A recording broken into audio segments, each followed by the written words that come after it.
Welcome to the New to Wrestling podcast, where I, your host, Xavier Cruz, a lifelong wrestling fan, will take a lifelong friend through the action, the joys, and the drama of the world of professional wrestling. My co-host, Kelsey Silva, has been bitten by the wrestling bug, and I want to invite you to join us as I take her through the moments that made me a fan. So if you're new to wrestling and would like to get brought up to speed, or a fan who would like to relive some classic matches, promos, and segments through fresh eyes, join us as we embark on a journey through the Attitude Era and beyond. Welcome to the New to Wrestling podcast.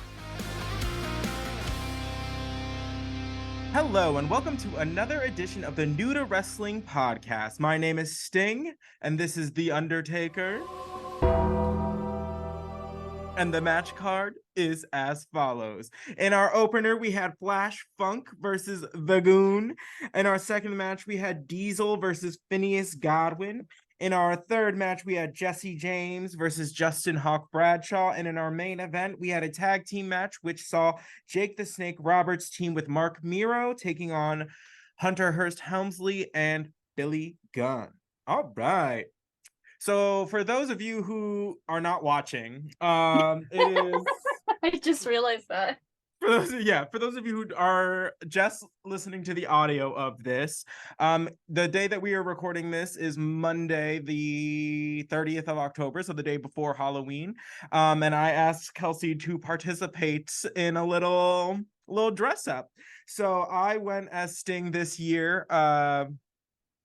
And incredible. I did the whole nine. I had a little championship belt. It was a good time. I met a bunch of people at a party in tights and makeup that made me unidentifiable. So was I love to not be fool? perceived? Maybe.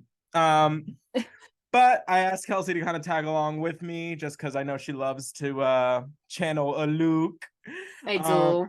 And give me a theme. And she immediately came back with the Undertaker. So here we are. Here we are.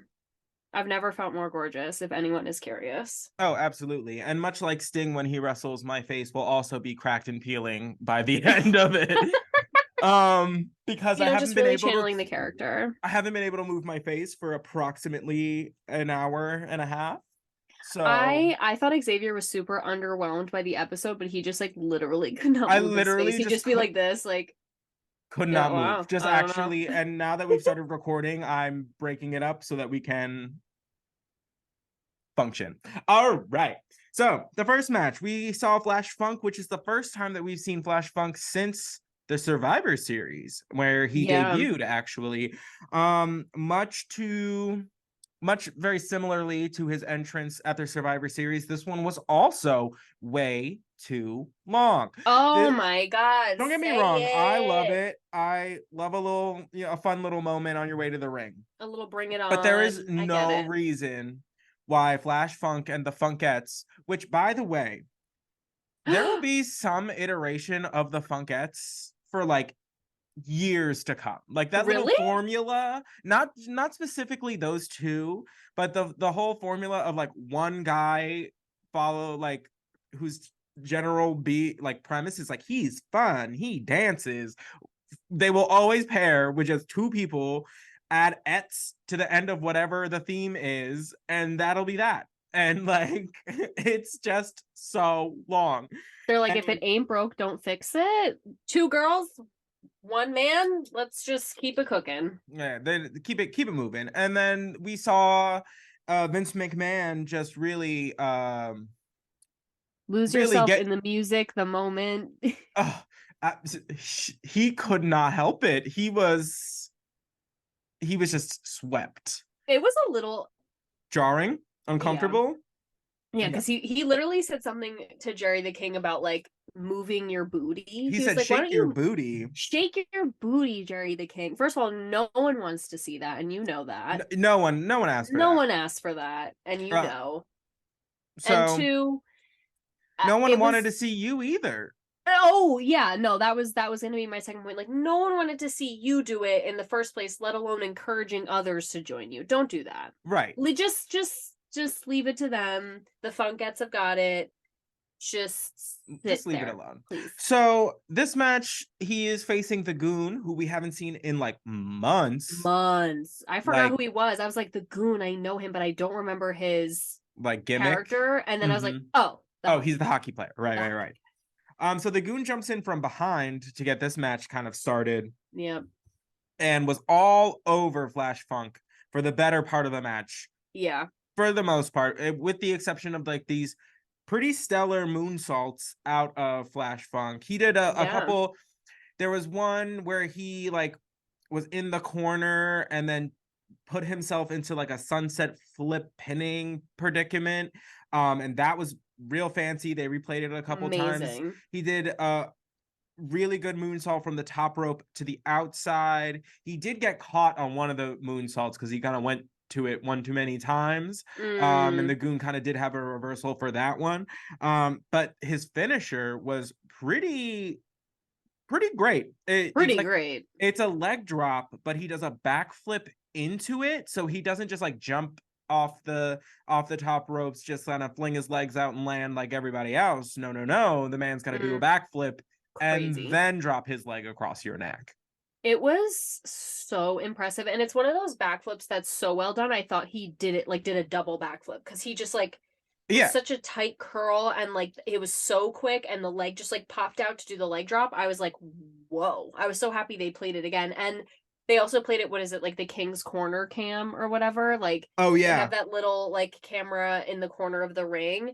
It was so amazing to watch, and obviously led to some very successful results. Right. This is very early days for Flash Funk. So we're going to see like where he kind of like what they want to do with him. I'm imagining if they're bringing out the dancers and he's dancing around, he's going to be more of like, you know, a good guy, fan favorite type of deal. Yeah. We'll see. Not to be a hater, I really hate his costume. Oh, it's like weird. All gold, it's like, and like zipped all the way down to like his navel. Yeah, it's not even the color, it's like the composition of it. It's like it's literally just like a full length jumpsuit that they just like unzip. So like from head to toe, he's just covered.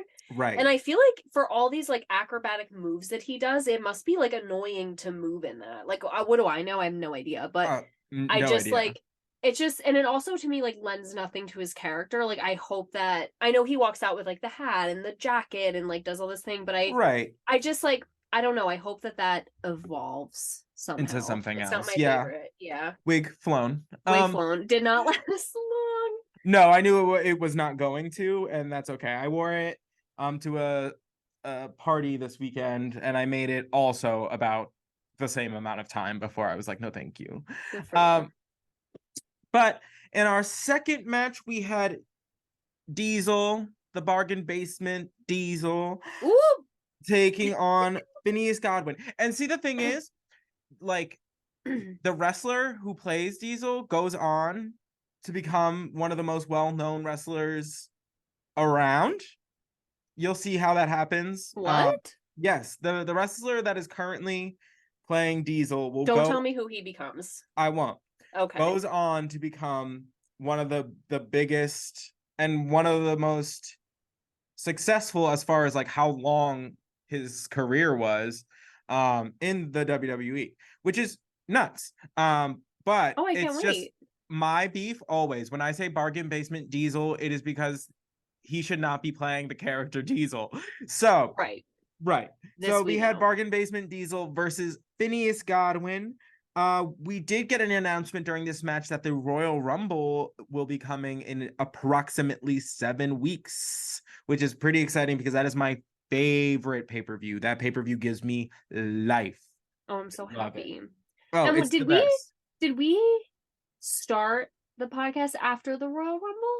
No, we started it after King of the Ring. After King, I always get those two confused. I'm so sorry. No, it's okay. You're new. I am hashtag new wrestling, you guys. So it was also announced that Razor and Diesel will be contending for the tag team championships against Owen, Hart, and the British Bulldog at the next pay-per-view, which is In Your House, It's Time.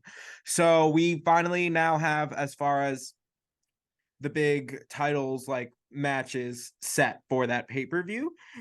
We know it's going to be Bret Hart and Psycho Sid for the WWF Championship. It's going to be Triple H versus Mark Miro for the Intercontinental Championship. And now we know Diesel and Razor are going to contend for the Tag Team Championships. So we'll see how that goes. So this was really, for them to be a viable like threat, we had to start seeing them as a team. So during this match, Diesel 7 foot tall, Phineas like 6 foot like 9, 300 pounds. These are not.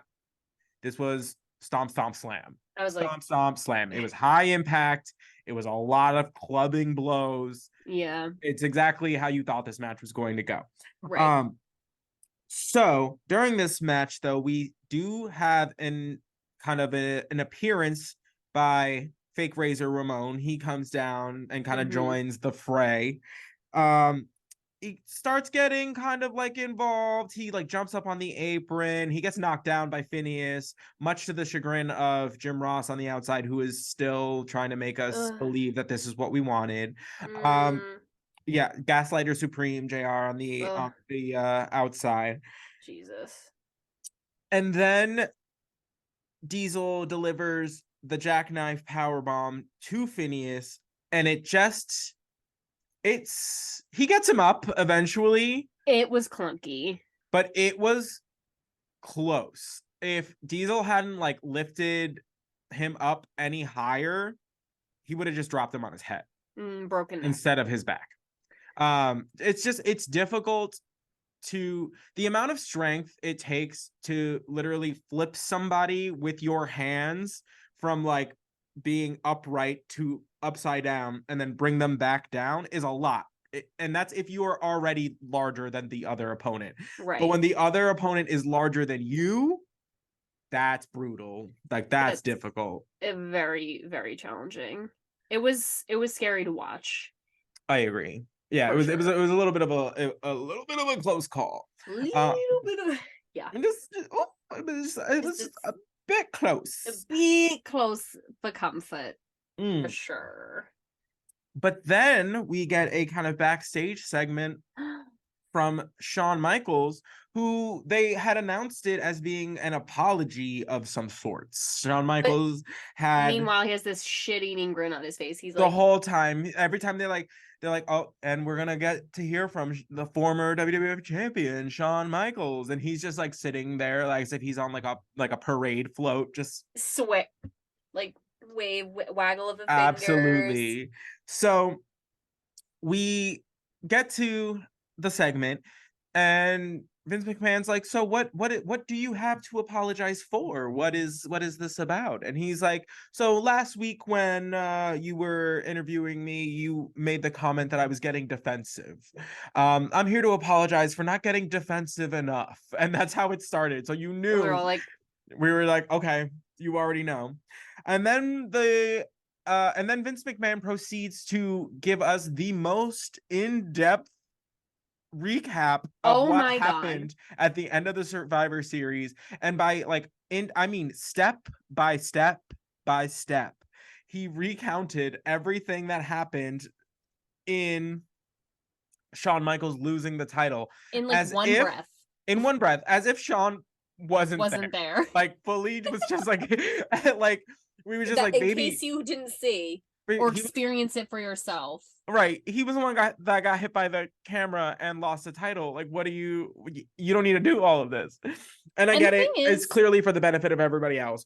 But we know by now, at this point, because we've already recapped it last episode. So I guess what is it? Now we're making accommodations for people who missed the pay-per-view and the last 2 weeks of Raw. It's like, right. We don't need to do this again. We can just say, look, they got beef. We know this already. Someone was with a camera. That's all you need to know. We don't need to go step-by-step instructions like we're baking a cake here. Let's just move on. No, yeah, basically. And then Shawn kind of goes into what I think is a phenomenal promo, where essentially you know how a couple weeks ago we kind of talked about how people don't like Shawn because of his take on masculinity. Yeah. It was kind of very much a promo that answered that. Yeah. Very much like, he does not care what you think. He does not care that you don't like his long hair. He does not care that you don't like his tattoos, that he has his belly button pierced. He doesn't care that you don't like that he dances around the stage. He's like, I am, whether you like it or not, a man's man. Ask any of these women screaming every time that he makes an appearance. Yep. And he's basically just like, I have no problem throwing it in everybody's face. He's like, Mm-mm. it makes me happy to do so.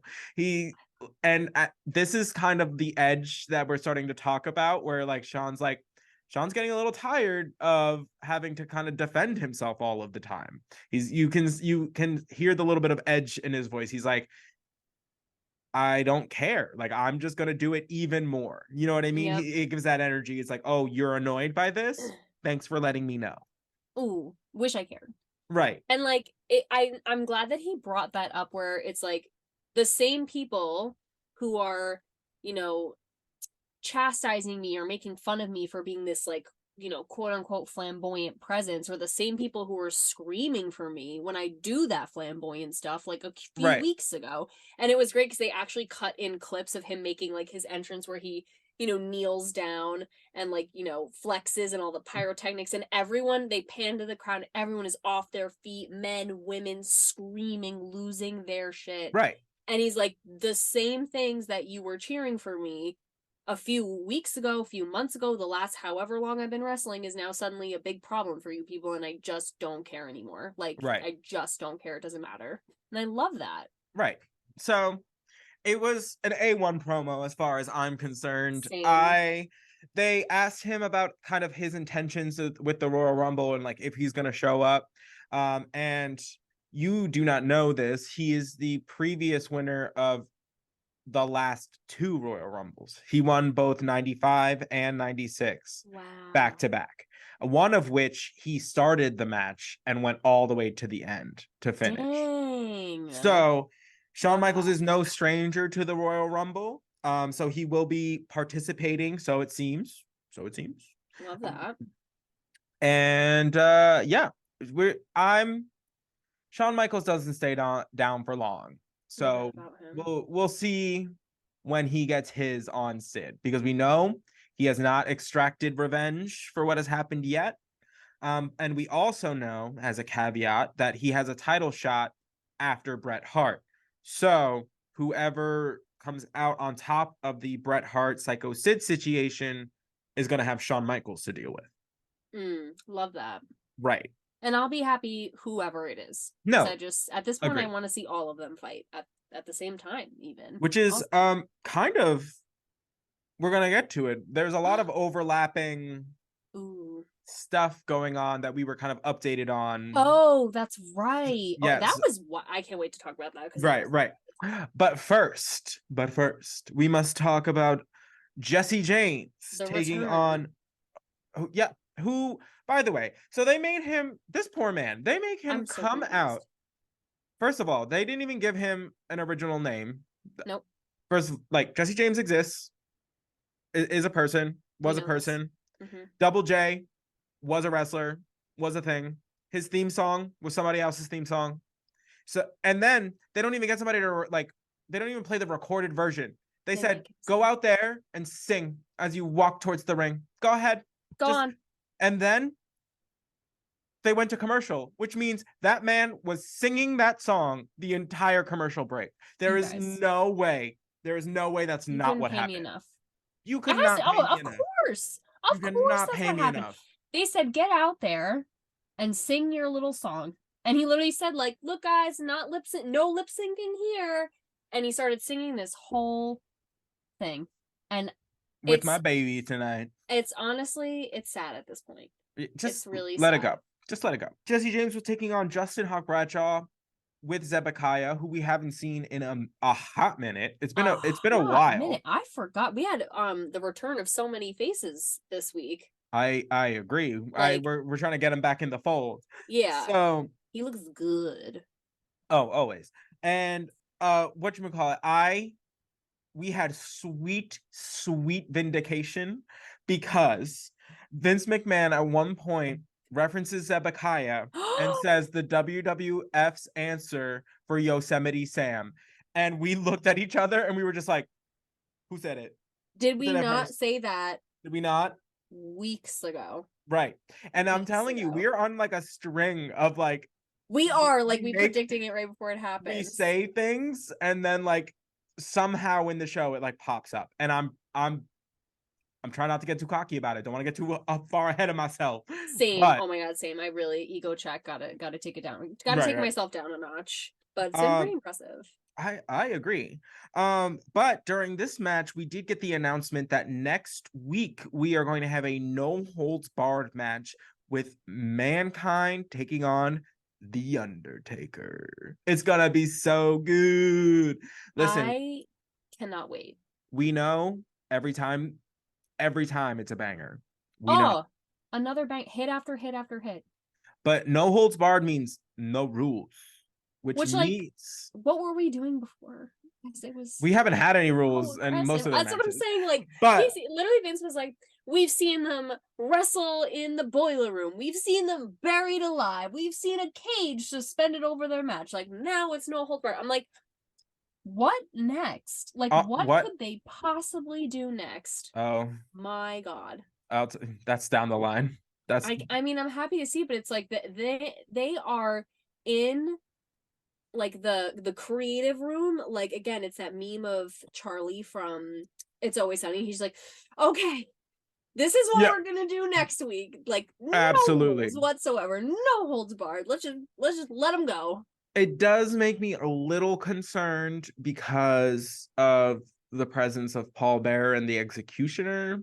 So I don't know. I'm so sick of them, seriously. So sick of them. But I don't know if I can't imagine who Undertaker would call for backup or what kind of plan he's gonna have.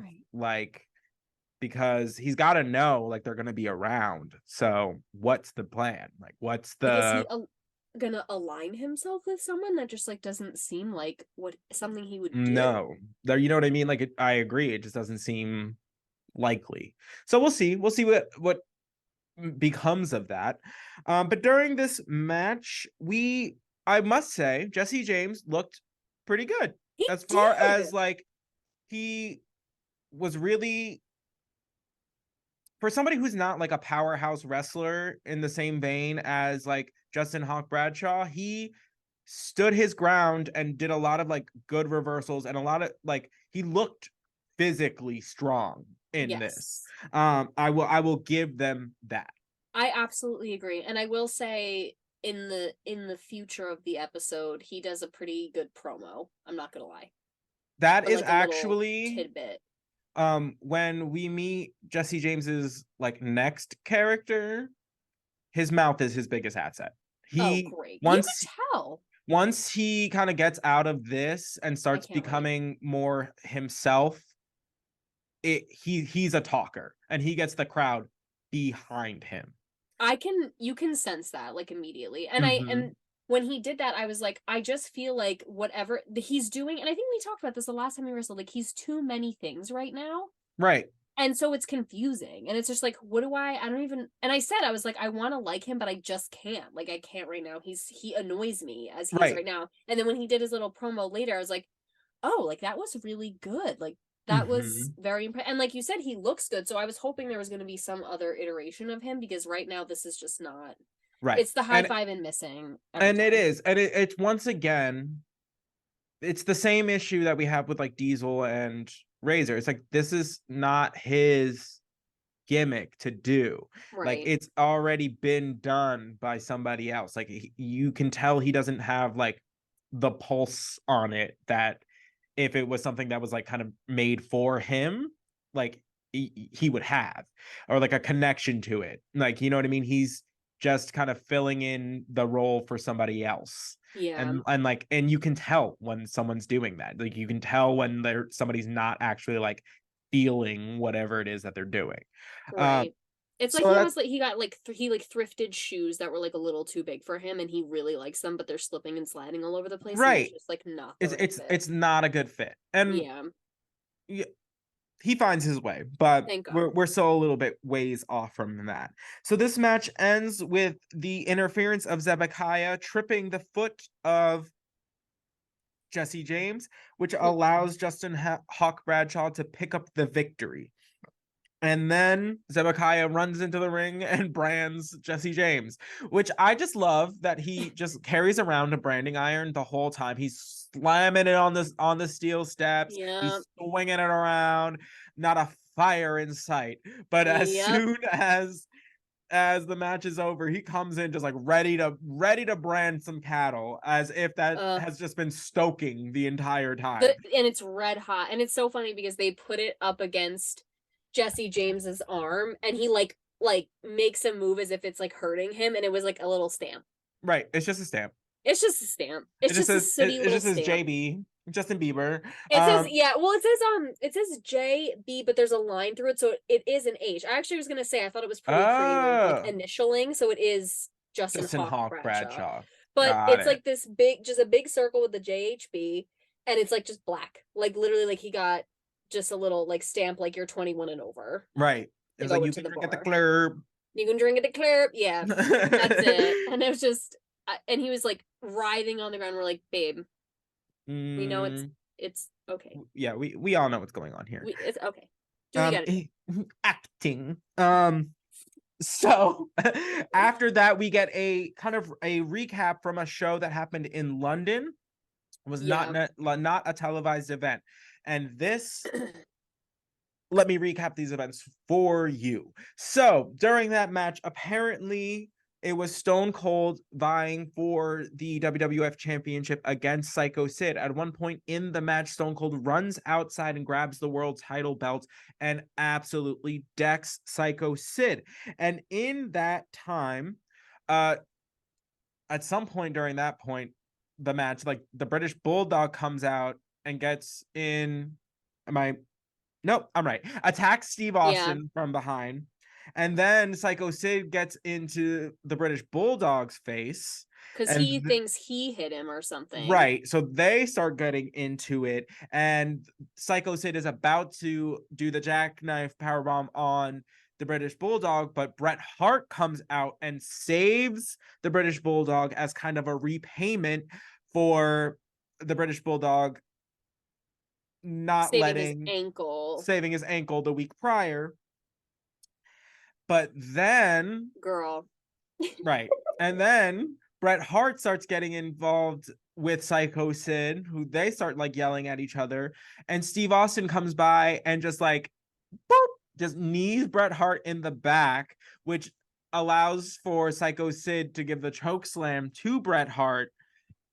And then after this series of events, they go into like this like series of backstage segments from all of the participants. So it really felt like one of those like a teen show where like they'd be like, this fight happened, and then like you get like all of the confessionals from everybody like involved. Yes. And you're just like, what is going on? Yep. So like Steve Austin's pissed just because Steve Austin's pissed. Bret Hart is annoyed that Steve Austin keeps showing up everywhere. Psycho Sid is confused why everybody's in his business. And then the British Bulldog cannot stop thinking about Stone Cold Steve Austin while Owen Hart is yelling at the British Bulldog to focus on the titles. All the while, he's still yelling about Stone Cold, and Owen's just like, dude, stop. Right. Yeah. He's just like, stop thinking about them. So they're losers. I know. I love Owen Hart because he's just such a brat. It's just so funny. So that was just kind of an overlapping hodgepodge of chaos that kind of shows how all of these storylines are now like intertwined. Yes. Because mind you, all of these like participants, all like 6 of them. And then you got to remember that behind looming all of this, Shawn Michaels is just waiting for the dust to settle. Ooh, I did not even think of that.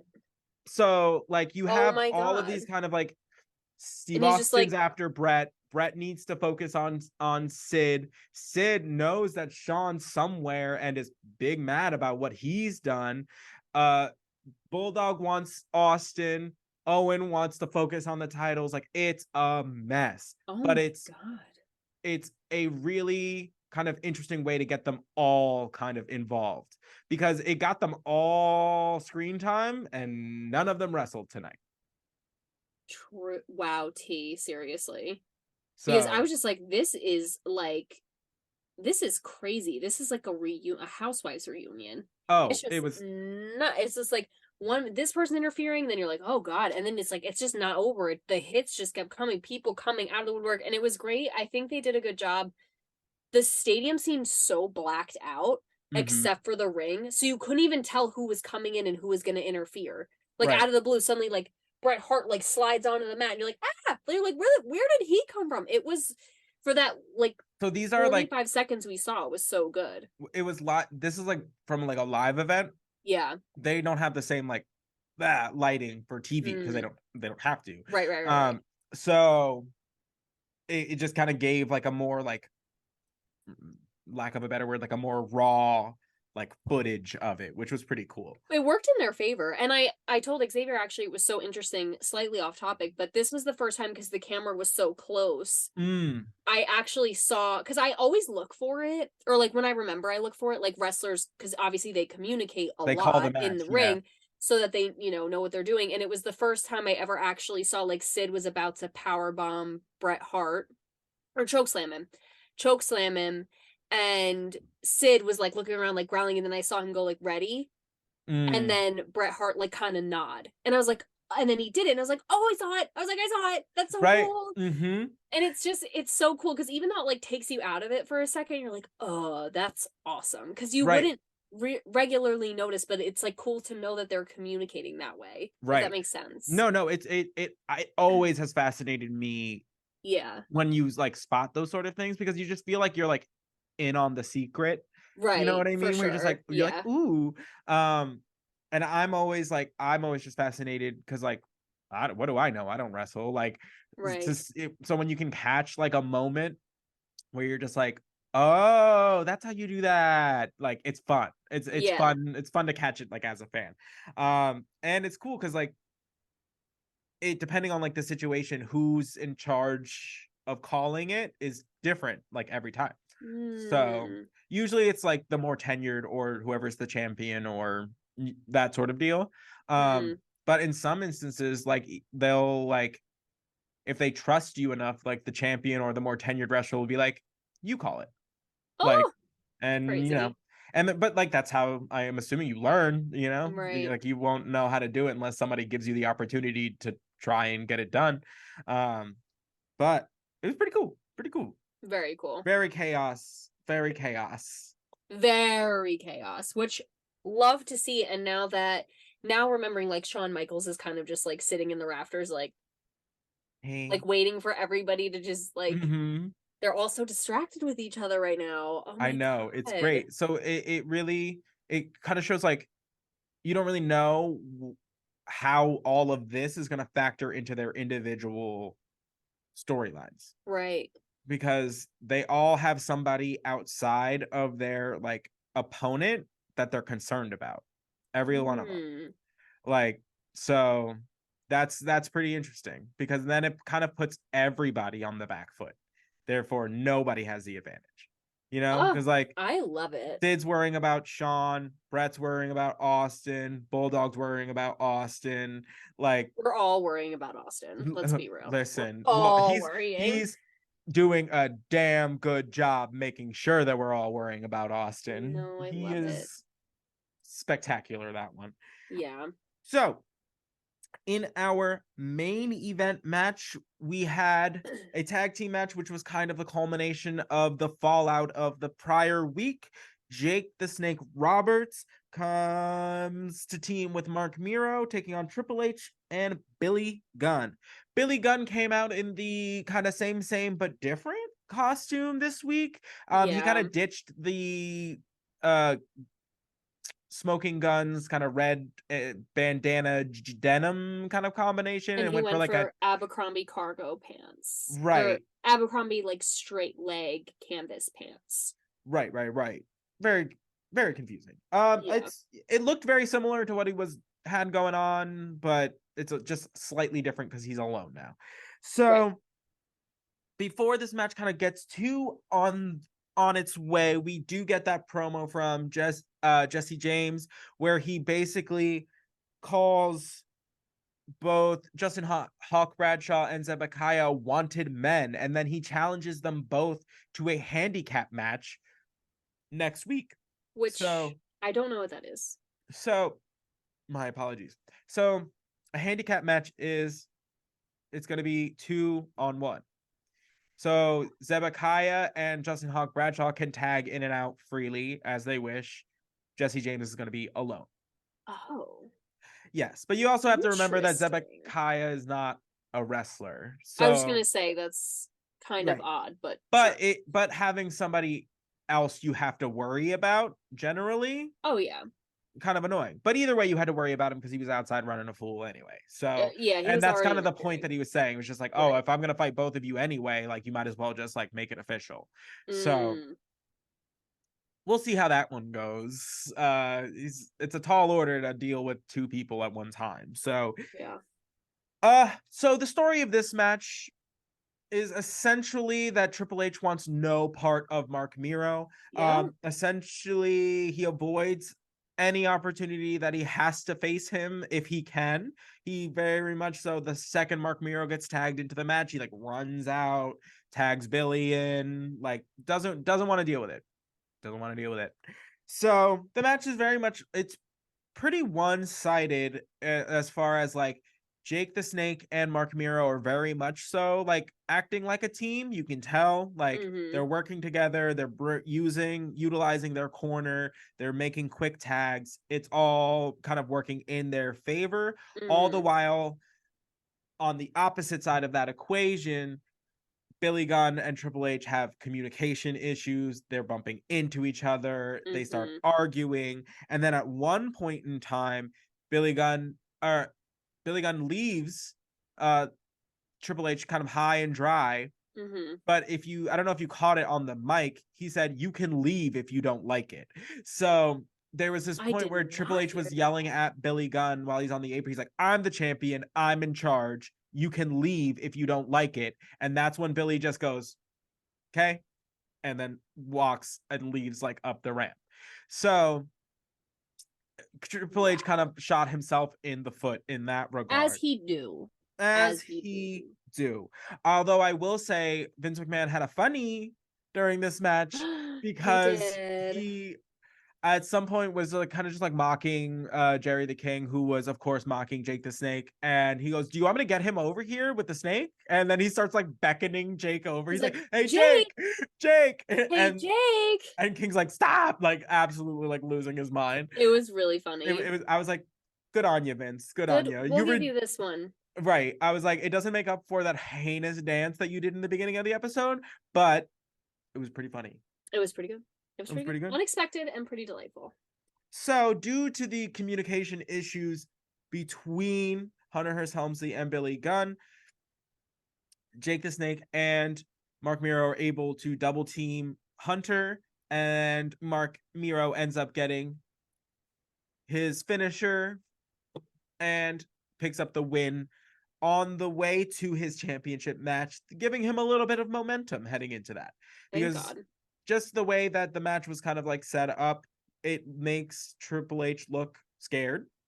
Good. And but if there's anything we know about Triple H or will come to know about Triple H, the man's a schemer. He's always Oh, scheming. we know He's a this. smart cookie, that one. Scheme He Daddy 5000. he will absolutely have a plan.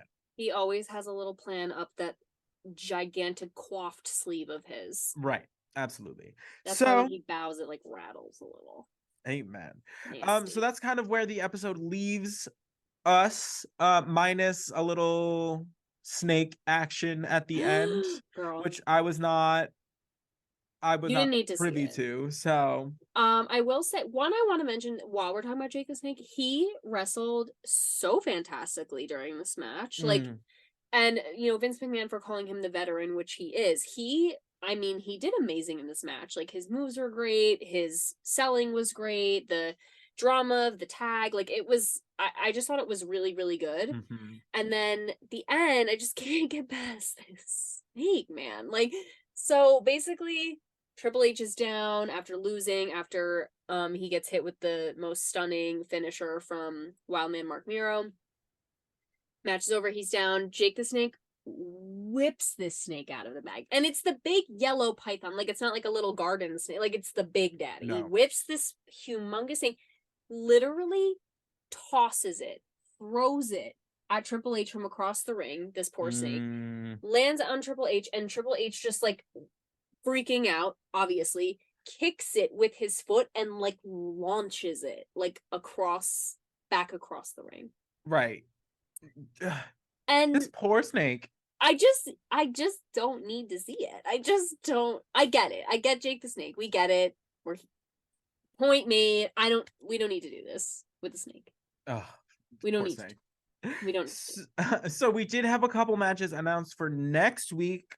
We do know that the Undertaker is going to be taking on Mankind, no holds barred. We know that Double J, Jesse James, will be taking on Justin Hawk Bradshaw and Zebekiah. We have the returning Bart Gunn, who we haven't seen in a minute. I cannot wait to see him, to be taking honest. on Goldust, who we also haven't seen in a minute. We also haven't seen Goldust in a minute. When was the last time we saw Goldust? The pay-per-view. Has it really been since the Survivor Series? Yeah, I think so. So that was that. Guy. Oh, I miss a little weirdo. I miss that little. I mean, if you're talking about Marlena, but I miss them both kinda. I miss the dramatics. Oh, I agree. I miss the glitter. The theatrics. The glam. The tongue. I don't know. So, all right. So that has been this week's episode of the New to Wrestling podcast. Thank you guys as always for coming to check us out wherever you see us. Yeah. Thanks for letting us get dolled up for you. This heinous face paint. We did. Xavier actually looks stunning. If you guys are just listening, Xavier actually nailed it. Thanks. My face is so stuck, but I appreciate you all, and we will catch you next week. We'll see you there. Bye. Bye.